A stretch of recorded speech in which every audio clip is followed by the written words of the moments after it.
Island of the Blue Dolphins, Chapter 22 by Scott Odell.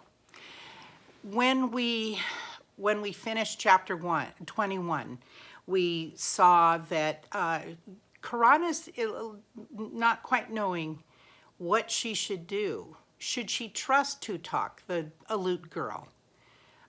She's so hungry for companionship, and it would be fun to have a friend, but can she trust her? Well, let's see what happens. I did not go into the cave, nor did I take the necklace from the rock.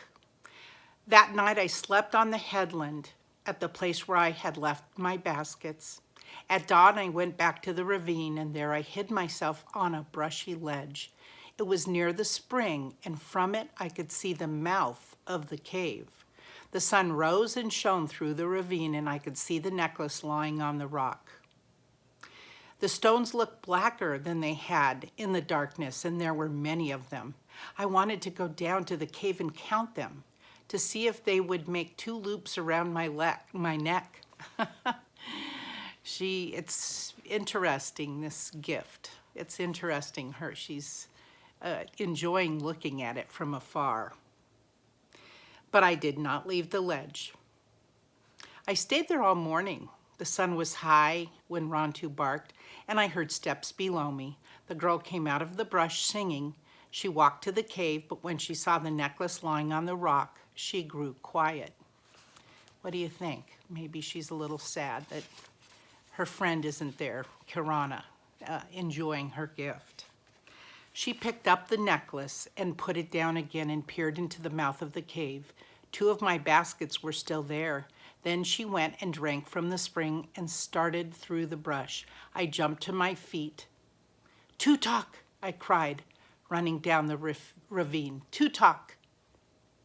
She came out of the brush so quickly that she must have been waiting nearby to see if I would return. I ran to the rock and put on the necklace and turned around for her to admire it. The beads made not 2 loops, but 3. They were long and oval instead of round, which is a very hard shape to make and takes much skill. "Wincha," she said. What does wincha mean? Pretty. "Wincha," I said after her, the word strange on my tongue. Then I said the word that meant pretty in our language, "Wintai." "Wintai," she said, and laughed because this was strange to her. She touched the necklace, giving the word for it, and I gave mine. We pointed out other things: the spring, the cave, a gull flying, the sun and the sky, Rontu asleep, trading the names for them and laughing because they were so different. We sat there on the rock until the sun was in the west and played this game. Then Tutok rose and made a gesture of farewell. She needs to get back to the camp. "Mane," she said, and waited to hear my name. "Wanapele," I answered, which, as I have said, means the girl with the long black hair. I did not tell her my secret name. "Mane, Wanapele," she said. "Passe no, Tutok," I replied. I watched her go through the brush. I stood for a long time, listening to her footsteps until I could hear them no more, and then I went to the headland and brought the baskets back to the cave. So she's choosing to come back to the cave, and she's choosing to show that she trusts Tutok. Tutok came again the next day. We sat on the rock in the bright sun, trading words and laughing. The sun went fast in the sky. The time came soon when she had to leave, but she returned on the day that followed. It was on this day, when she was leaving, that I told her my secret name. "Karana," I said, pointing to myself. "Wanapale," she said, frowning. I shook my head, pointing again to myself, and I said, "Karana." Her black eyes opened wide. Slowly she began to smile. "Passe no, Karana," she said. That night I began to make a gift for her in return for the necklace she had given me. At first I thought it would be that I would give her a pair of earrings, a pair of my bone earrings. But remembering that her ears were not pierced and that I had a basket of abalone shells already flaked into thin discs, I set about making a circlet for her hair. I bored 2 holes in each of the discs, using thorns and fine sand. Between them I put 10 olivella shells, which were no larger than the tip of my little finger. I threaded them all together with sinew.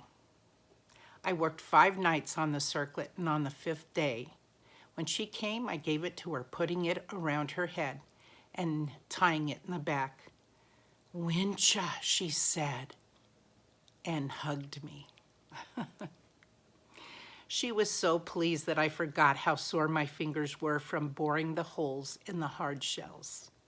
Many times she came to the cave, and then one morning she did not come. I waited for her all that day, and at dusk I left the cave and went to the ledge where I could watch the ravine, fearing that the men had learned that I lived there and would find me. That night I slept on the ledge. The night was cold with the first wind of winter. Tutok did not return the next day, and I remembered that it was near the time that the Aleut hunters would leave. Perhaps they were already gone. That afternoon I went to the headland. I climbed the rock and crawled across it until I could look over the rim. My heart beat loud. The Aleut ship was still there, but men were working on the deck and canoes were going back and forth.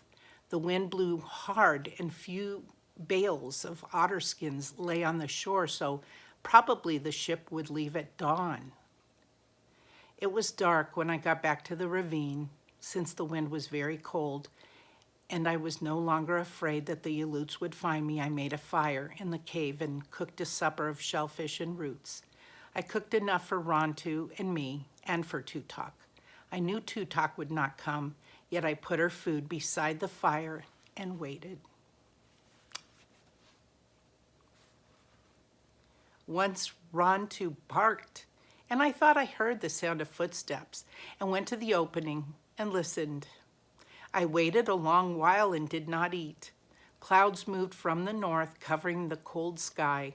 The wind grew louder and made wild noises in the ravine. At last I closed the mouth of the cave with stones. At dawn I went to the headland. The wind had died. Fog lay over the sea, washing against the island in gray waves. I waited for a long time for a glimpse of Coral Cove, but finally the sun burned away the fog. The little harbor was deserted. The Aleut ship with its red-beaked prow and red sails had gone. At first, knowing that I could now leave the cave and move back into my house on the headland, I was happy. But as I stood there on the high rock, looking down at the deserted harbor and the empty sea, I began to think of Tutok. I thought of all the times we had sat in the sun together. I could hear her voice and see her black eyes squinting closed when she laughed.